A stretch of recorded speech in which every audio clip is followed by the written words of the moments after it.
Ang location ko ngayon ay nandito ako sa SM Molino 4, Bacoor City, Cavite. Magsisimba lang ako guys. Alas 9 kasi rito ay may simba. Hindi tayo pwedeng pumasok dito sa main gate. Ito, iikot tayo dun sa kabilang gate guys para makapasok tayo sa loob.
Maraming tao sa ngayon.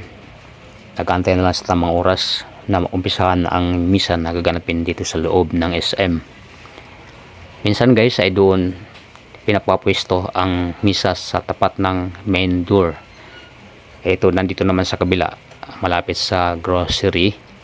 Kaya umikot tayo kanina gawa ng yun ang sabi ng gwardiya na hindi pwedeng pumasok doon sa main door. Yan guys. Pupwesto na rin ako rito para makinig ng misa.